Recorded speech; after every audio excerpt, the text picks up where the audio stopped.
안녕하세요. 홍센입니다. 기하급수의 시대가 시작되었습니다. 산술급수의 시대가 종료되었습니다. 이제 내일의 세상은 상상이 불가능한 상황으로 접어들었습니다. 옛날 이야기입니다. 고대 인도 굽타 시대에 세타라는 발명가가 있었습니다. 이 사람은 체스를 발명해서 살라 왕에게 선물했죠. 살라는 체스의 재미에 푹 빠졌습니다.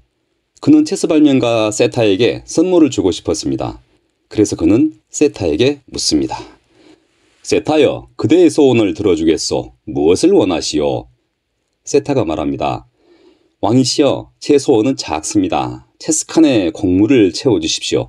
첫 칸에는 한 톨, 둘째 칸에는 그 두 배인 두 톨, 셋째 칸에는 다시 그 두 배인 네 톨, 이렇게 64칸의 체스판을 채워주시면. 살라왕은 세타의 소원이 너무 작다고 생각했습니다. 그래서 흔쾌히 그 소원을 들어주었습니다. 하하하, 좋소. 살라왕은 세타의 소원을 들어줄 수 있었을까요? 제가 직접 계산해 봤습니다. 그랬더니 쌀 10g에 약 500톨이 좀 못 됩니다. 그냥 500톨이라고 하죠. 그러면 한 가마니에는 약 400만 톨이 들어갑니다. 그럼 마지막 64칸에는 5764억 가마니가 됩니다. 이걸 달러로 계산해 볼까요?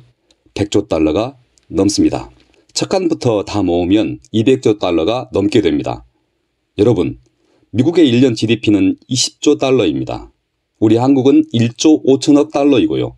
모든 미국인이 10년 동안 우리나라 국민들 모두가 133년 동안 한 푼도 쓰지 않고 그대로 바쳐야 200조 달러가 됩니다. 결국 세타의 소원은 왕국을 달라는 것보다 더한 것이었습니다. 세타는 죽임을 당했다고도 합니다. 이것이 기하급수입니다. 겨우 체스판에 쌀 한 톨을 놓기 시작했는데 그렇습니다. 기하급수의 힘은 무시무시합니다. 상상을 하기가 어렵습니다. 기하급수의 힘은 지금 우리 앞에 희한한 일들을 펼치고 있습니다. 하얏트 호텔은 세계적으로 4만 5천 명의 직원 549개의 호텔을 가지고 있는데요.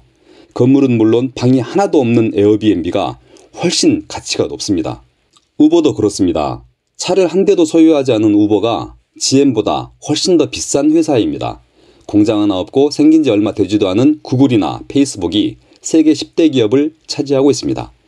이들 기하급수 기업의 공통점이 있습니다. 모두 정보를 그 주 원료로 한다는 것입니다. 유니콘 기업도 모두 이들 정보 기반 사업입니다. 유니콘 기업은 상장도 하기 전에 회사 가치가 1조 원을 넘어선 기업을 말합니다. 뿔 하나 달린 말이 유니콘인데 이 유니콘처럼 상상에서나 가능하던 기업이 바로 유니콘 기업이죠. 산업사회에서는 불가능합니다. 정보 기반 사업에서는 가능합니다. 미국의 우버, 에어비앤비, 핀터레스트, 깃허브, 몽고디비, 슬랙, 에버노트, 중국의 샤오미, 디디추싱, 다지앙, 우리 한국의 빗썸, 쿠팡 등이 모두 그 유니콘 기업입니다.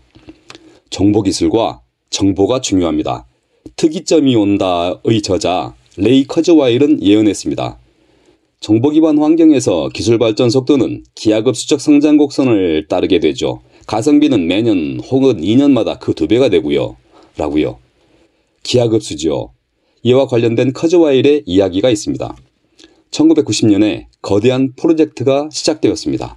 15년 동안 60억 달러를 들여 인간 유전자 지도를 그린다는 계획이었는데요.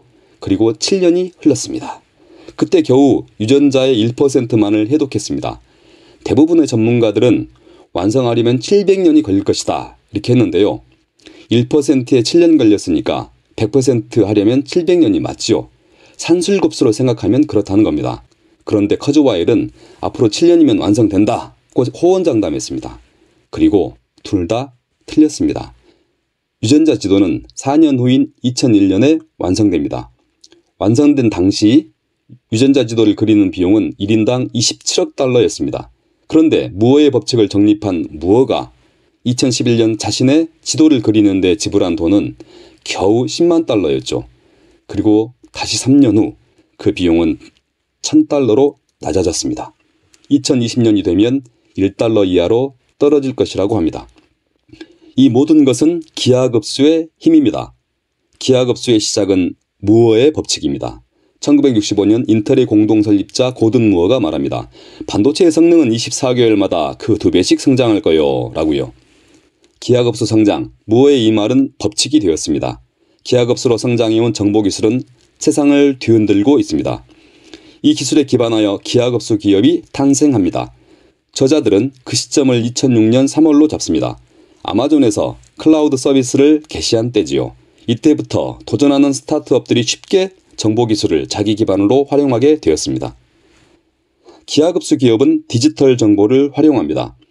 구글과 페이스북은 정보 하나로 세계 10대 기업입니다. 기하급수 기업은 아날로그를 디지털 정보화합니다. 빈집을 정보화하면 에어비앤비가 되고 빈 차를 정보화하면 우버가 되지요. 산술급수 기업에는 한계가 있지만 기하급수 기업에는 한계가 없습니다.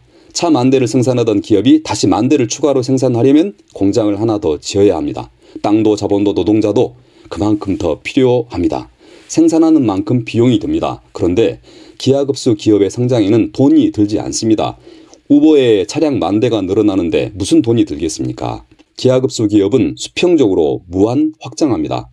우버가 사람만 운송하게 될까요? 거기에 상품 배달을 탑재할 수 있지 않을까요? 에어비앤비가 여행보험 상품을 취급하는 것은 또 어떻습니까? 인터넷 책 서점이었던 아마존은 지금 4차 산업혁명의 첨단에 서 있습니다. 기하급수 기업은 승자 독식을 하게 됩니다. 네트워크 효과와 락인 효과 때문입니다. 검색은 이제 구글입니다. 각종 앱은 애플의 플랫폼에 모입니다. 유통은 아마존입니다.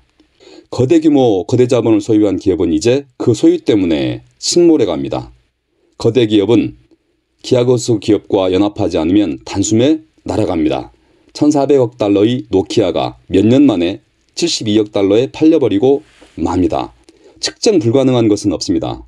인간의 몸은 10조 개의 세포로 이루어져 있습니다. 이제 그 세포 하나하나의 건강 상태까지 파악해 갈 것입니다. 그런데 이 기하급수의 시대는 이제 시작입니다. 이제 1%밖에 안 되었습니다. 쌀 한 톨 놓은 것에 불과하죠. 64번째 체스판에 채워질 세상은 지금으로서는 상상 불가능합니다. 인간은 익숙함과 숙련이 덕목이 된 시대를 지나고 있습니다. 배우고 익히는 것이 즐거운 공자의 시대가 우리 앞에 다가왔습니다. 두렵지만 흥미로운 미래를 향해 즐거운 여행을 시작합니다. 기하급수 기업을 창업하고 싶으신 분들은 이 책을 읽고 구체적인 기업 운영을 생각해 보시길 권합니다. 지금까지 홍센이었습니다. 감사합니다.